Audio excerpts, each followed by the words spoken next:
श्री शिवाय नमस्तुभ्यं। जय श्री राधे प्यारे भक्तों। आज की वीडियो में हम आपको सुनाएंगे बैसाख मास में पीपल सींचने की कहानी। जो भी भक्त कहानी सुने, कहानी को पूरा ही सुने। अगर लक्ष्मी नारायण और पीपल देव की कृपा पाना चाहते हैं तो कहानी को पूरा सुनिए। आइए सुनते हैं कहानी। बहुत समय पहले की बात है। किसी गांव में ननद भाभी रहती थी। भाभी अपनी ननद को बहुत प्यार करती थी। मरते वक्त उसकी सास ने उससे कहा था कि बहू, मेरी बेटी का अच्छे से ख्याल रखना, उसे अपने बच्चों की तरह प्यार करना। बहू ने अपनी सास को वचन दिया था और इस वचन को वो बहुत अच्छे से निभा रही थी। वो अपनी ननद का खूब ख्याल रखती थी और वह उसे हर समय अपने साथ ही रखती थी और उसकी कोई संतान नहीं थी। एक समय बैसाख का महीना आया तो भाभी हर रोज जल्दी उठकर सुबह पूजा पाठ करती और पीपल को सींचने जाती। ननद भी उसके साथ पीपल सींचने जाती। पीपल की पूजा करके भाभी हाथ जोड़कर कहती, हे पीपल देव, मुझे एक पुत्र दे दो। ननद भी हाथ जोड़कर कहती, हे पीपल देव, जो भाभी मांग रही है मुझे भी वही दे दो। इसी तरह दोनों रोज पीपल की पूजा करने और जल चढ़ाने जाती रहती थी। इसी तरह पूजा करते करते बैसाख का महीना पूरा होने को आया। पीपल देवता दोनों ननद भाभी की पूजा से बहुत प्रसन्न थे। उन्होंने भाभी को पुत्र प्राप्ति का वरदान दे दिया। किंतु ननद के लिए वो सोचने लगे, इसे पुत्र प्राप्ति का वरदान कैसे दे दूं? यह तो अभी कुंवारी है। परंतु ननद के बार बार वरदान मांगने पर पीपल देवता ने उसे पुत्र प्राप्ति का वरदान दे दिया। कुछ समय बाद भाभी गर्भवती हुई और ननद को एक फलक पड़ गया।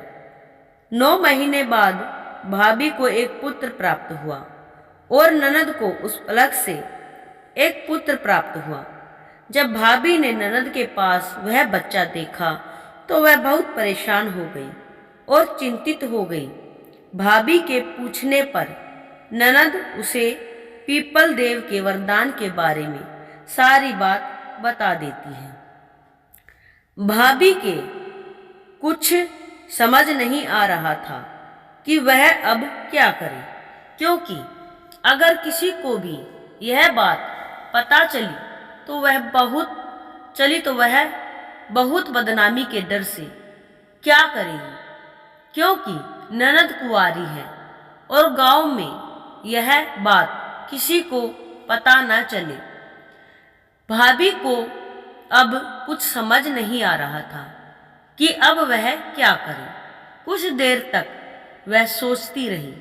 फिर भाभी बोली, तुम इसके बारे में किसी से कुछ नहीं कहोगी, मैं सबको कह दूंगी मेरे जुड़वा बेटे हुए हैं। उसने यह बात अपने पति को भी नहीं बताई थी। एक दिन भाभी कुएं से पानी लेने जाने लगी और ननद को बोली, तुम बच्चों का ख्याल रखना, मैं पानी लेकर आती हूँ। ननद बच्चों को सुला रही थी। तभी उसका बच्चा जोर जोर से रोने लगता है। तब वह अपने बच्चे को गोद में उठाकर चुप कराती हुई बोली, बिना बाप के कांधे वाले, बोल तू कहाँ से आया। यह बात वह बार बार बोलती जा रही थी। उसी समय उसका भाई वहां पर आ गया और उसके भाई ने सारी बात सुन ली। जब उसकी पत्नी पानी लेकर वापस आई तो वह उससे पूछने लगा कि मेरी बहन ऐसा क्यों कह रही थी। पहले तो वह उसे टालने लगी, लेकिन फिर वह बहुत नाराज हो गया और बोला, देखो, मुझसे सारी बात सच सच बताओ, मुझसे कुछ भी मत छुपाओ, आखिर बात क्या है। इतना कहने पर तब उसकी पत्नी ने सारी बात उससे बताई। यह सब सुनकर वह बहुत परेशान हो गया और कहने लगा, ये तुम क्या कह रही हो। अब हम क्या करेंगे? इस बात से मेरी बहन को की बहुत बदनामी होगी। उससे कौन शादी करेगा? हम गांव में मुंह दिखाने लायक नहीं रहेंगे। इतना कहकर वह उदास मन से उस बच्चे को लेकर पीपल देव के पास गया और कहने लगा, हे पीपल देव, ये आपने क्या किया? मेरी बहन तो नादान थी, परंतु आप तो सब जानते थे। फिर आपने ऐसा वरदान क्यों दिया? अब यह बच्चा आप ही संभालिए। ऐसा कहकर उसने उस बच्चे को पीपल के चबूतरे पर रख दिया। तभी पीपल का पेड़ दो हिस्सों में बट गया और वह बच्चा पीपल के पेड़ में समा गया। इसी के साथ पीपल के चबूतरे पर दरार पड़ गई। धीरे धीरे समय बीतता गया। एक बार भैया भाभी ने अपने घर में हवन करवाना चाहा। सभी गांव वालों को बुलाया। पंडित ने हवन करना शुरू किया, लेकिन हवन की अग्नि जल ही नहीं रही थी। खूब घी डाला, खूब प्रयास किया, परंतु हवन में अग्नि प्रज्वलित नहीं हो रही थी। सभी लोग बहुत चिंतित हो गए, ऐसा क्यों हो रहा है? तब कई बड़े बुजुर्ग बोले, कहीं ऐसा तो नहीं कि तुम किसी मान व्यक्ति, बहन, भतीजे को भूल रहे हो? तो वह बोला, नहीं, मैं तो किसी को नहीं भूला, मैंने तो सबको बुलाया है। बहुत कोशिशों के बाद भी हवन की अग्नि प्रज्वलित नहीं हुई। पास ही के आश्रम से सभी वेदों के ज्ञाता संत महात्मा को बुलाया। तब उनको सारी बात बताई। तब उन्होंने अपनी आंखें बंद करी और बोले, तुमने अपने भांजे को नहीं बुलाया, इसीलिए हवन की अग्नि प्रज्वलित नहीं हो रही। भाई बोला, मेरा तो कोई भांजा नहीं है। तब वह महात्मा बोले, वही भांजा जिसे तुम पीपल पर सौंप कर आए थे। तब भाई ने सारी बात गांव वालों को बता दी।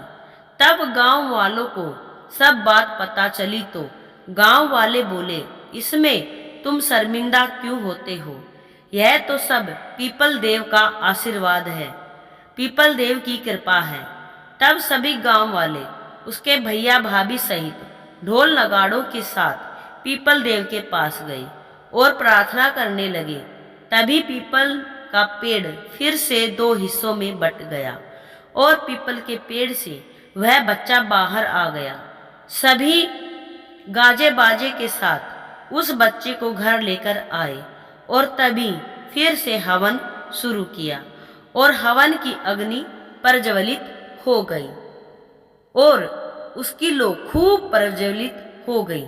इसके बाद यह मान्यता हो गई कि पूरे बैसाख मास में पीपल सींचने से निसंतान को संतान, निर्धन को धन, कुंवारों को अच्छा वर और बुजुर्गों को बैकुंठ का वास मिले। जय पीपल देव। प्यारे भक्तों, आपको कहानी कैसी लगी? कृपया करके आप हमें कमेंट में जरूर बताएं। अगर आपको अच्छी लगी हो तो चैनल को भी सब्सक्राइब करें। जय पीपल देव। आप सभी भक्तों की मनोकामना पूर्ण हो। बोलो ओम नमः शिवाय। जय जय श्री राधे।